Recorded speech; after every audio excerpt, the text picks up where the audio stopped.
welcome to Chai Chat and Wine. I'm Keena. I'm Sonal. And today we are going to talk about education and is it still fit for purpose? I suppose we thought about this, Sonal, because we're thinking of the cancelled GCSEs and A-levels this year. Well, cancelled or whatever new form of assessment that they're going to do to replace the traditional method. Obviously the kerfuffle from last year. And just thinking, so is our current education system fit for purpose? Is it right for our kids today? I don't think it is, in all honesty. I think this was a real opportunity to make changes, and I'm not sure that that's going to happen. No. But, no. I suppose they're going to say that the world is too busy dealing with, obviously, COVID and the pandemic. I agree with you. It is not. And starting with GCSEs for me, I just don't see the point of them. Yeah, you're right, because these kids are they start at 14, don't they? And the pressure that they're put under to pass an exam, it's not like they're learning anything or they're using that knowledge to further their skills and, to go out there in the world and do things. I think it is literally, they are just fed to pass exams. And I think that is 2 wasted years, 2 key, core years where they can be trained and, whatever. And yeah, to me, I think it's a complete waste. And I think we discussed this yesterday, didn't we? We were just saying about, in today's world, do we need to, as you said, Pythagoras' theorem, when have you last used it in your work or life or whatever? Yeah.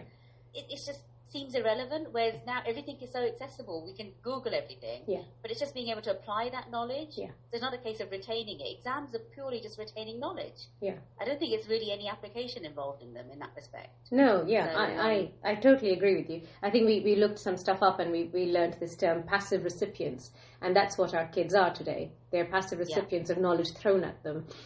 GCSEs, for starters, it should be an exploration of a wide variety of subjects, to then for you to say, I actually really like this, really like that, really like that. On average, kids do 3, maybe 4 subjects, which they then go and study further. So that's a good idea. The idea is good. But the fact that they should have these massive assessments at the end of it, which puts just pressure on the whole learning process, rather than exploring that subject, they are cramming for exams. And the person I think the people who make the most out of this is tutors. We're lining the pockets of these hothouses and these tutors because we're just, we obviously want to make sure our kids do really well. It makes no sense. They should be allowed to explore those subjects, and they can have assessments, obviously, because we need assessments as you go along. Yeah, to see more practical assessments as opposed to just sitting in an exam. How much did you retain? Yeah. And, what can you regurgitate for 3 hours in an exam? Yeah. Basically. And everything goes to at one moment. Yeah, and you're absolutely right. And it is the subject, isn't it? They're all core subjects at GCSE. Yeah. There's not the unusual, let me do some sewing GCSE or some textile GCSE. You know what I mean? They're very rare to get those in main school. Yeah. Well, you do get them. The geography, history, but very rare. Yeah. And you think how much opportunities is that giving a child to think, I actually really enjoy textiles or, whatever. You know what I mean? Things like that are very obscure. They don't really know that at GCSE stage because they're not exposed to it. Yeah, maybe slightly different for us because the way that so the younger one, she's obviously choosing her GCSEs now, and she's put her her choices in. So she had to choose. There's not much left to choose because in our school there's whether it's double or triple science, and you've got the maths, the 2 Englishes, and then RE is compulsory. So then by the time you've done all that, you've only got 3 to choose. So it's either geography or history, a language, and then a fun one. They're encouraged to find a fun one. And that itself is saying something that we see these as fun. I don't think the school is saying that. It's how the kids are saying it. So whether it's food tech or it's design technology or it's art or it's PE or something like that. Those are the, music. It's then saying fine. So it's trying to create the mixture, but it is there. But I wish there weren't those big exams at the end where they think that their entire life is going to be based on this one day where they have to reproduce everything. They're not then enjoying the learning and trying to say, okay, this is where I want to exam. So we were looking, weren't we, Sonal, at this school in Denmark where they introduced sort of project-based learning for the children. So it's in Copenhagen in Denmark, and what they're trying to do is they're trying to get children to facilitate what they want to learn. So they could come in and say, actually, today I want to learn about the Great Barrier Reef. And then the facilitator or the teacher will say, okay, yeah, let's do that. And then off they go and they do all the research. Because they're right, Google gives them all the answers that they need. you know. So memorizing all the facts is not necessary. It's how to use and apply those facts. Exactly. Yes.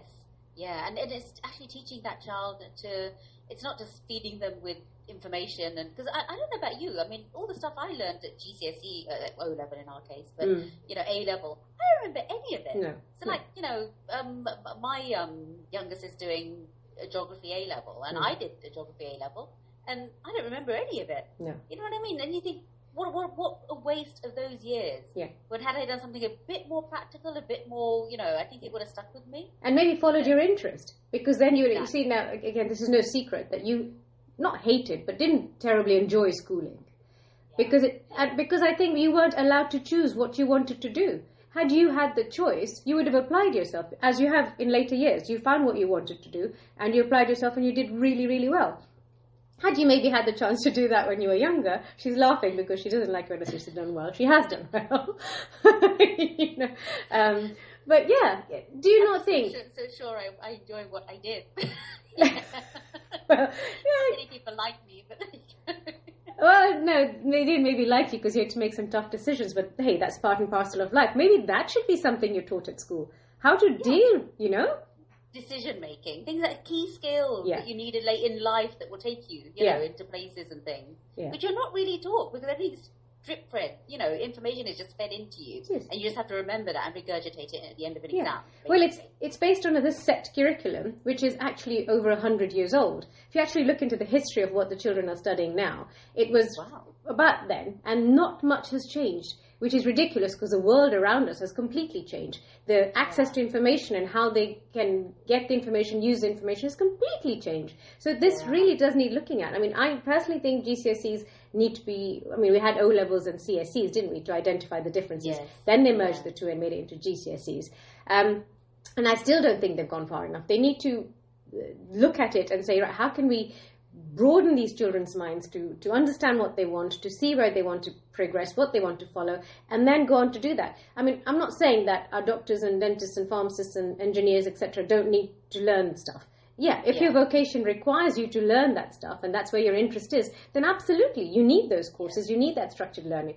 But if that's not you, it's okay, because there are other ways for you to find your way of life. And I think the way, even like we were talking about, again, you know, you were saying, yeah, you do need to have the basic literacy and numeracy skills. So, again, you know, in the primary schools the girls went to, it was a lot of reception was all about learning through play, learning to write the letters in sand and stuff like that. They didn't have pens, papers, desks. They used to sit on the floor, and it was quite sort of handsy. What's the word for handsy? You know what I'm trying to say? It's interactive, and it wasn't completely structured. Whereas I know some education systems are.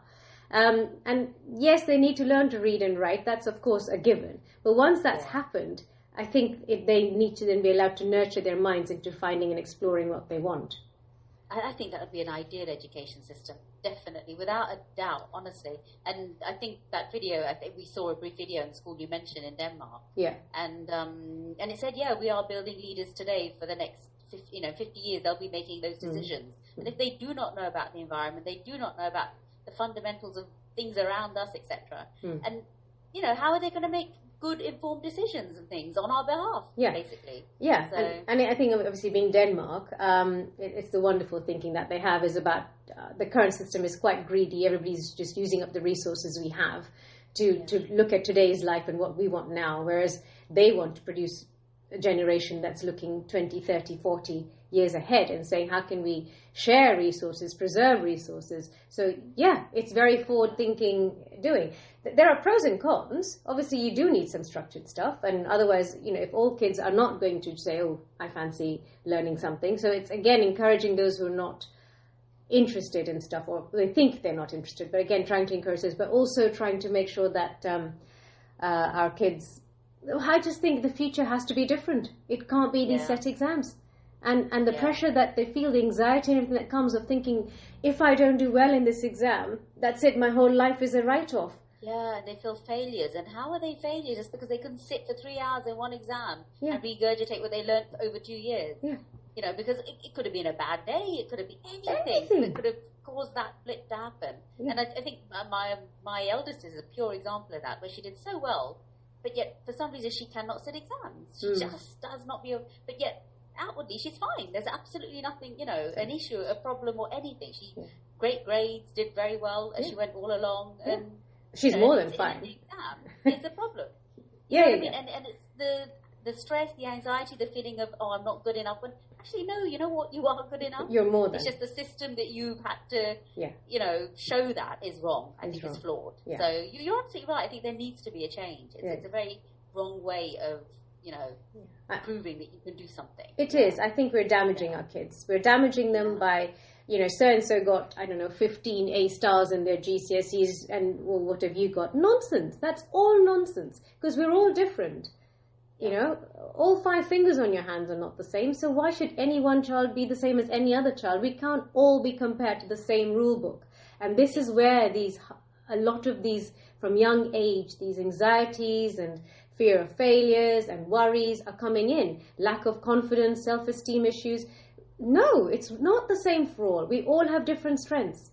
And we have to nurture our future generations to change this. I feel quite strongly about this, actually. And I wish, as soon as the world starts coming back to normal, which hopefully soon we are, that's something that the government in this country and all around the world starts paying attention to. Well, a lot of countries actually go by the Oxford board and Cambridge board for the exams in this country. So I think if this country started to make some changes, I think it would definitely filter across. 100%. Yeah, and I think actually 100 years ago when the whole systems of curriculums, etc. did start, I think, with the British system anyway.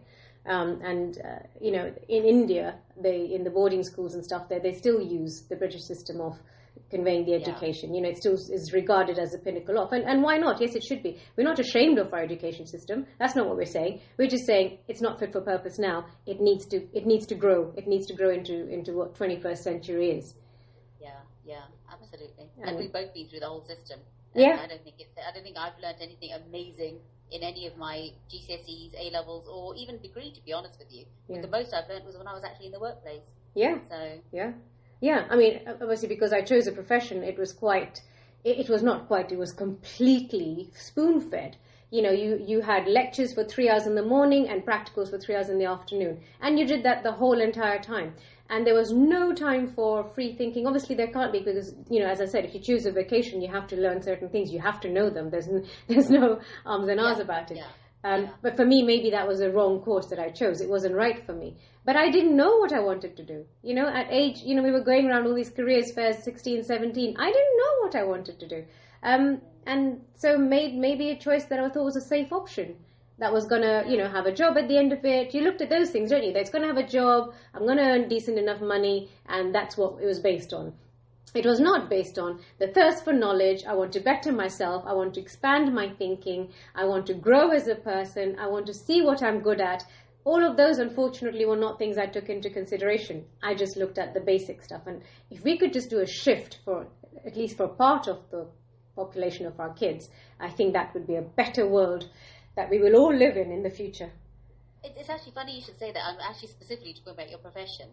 But I know quite a lot of pharmacists, and I think there's only one I know who's still practicing as a pharmacist. The rest are all doing something related to pharmacy, but not actually practicing pharmacy. Yeah. I think Bindi's the only one. Literally the only one, yeah. Seriously. And she still loves it. So, hats off to her. She chose the right thing for her. It suits her and she loves it. So she's happy in it. But yeah, I'm not knocking it. It's just not right for me.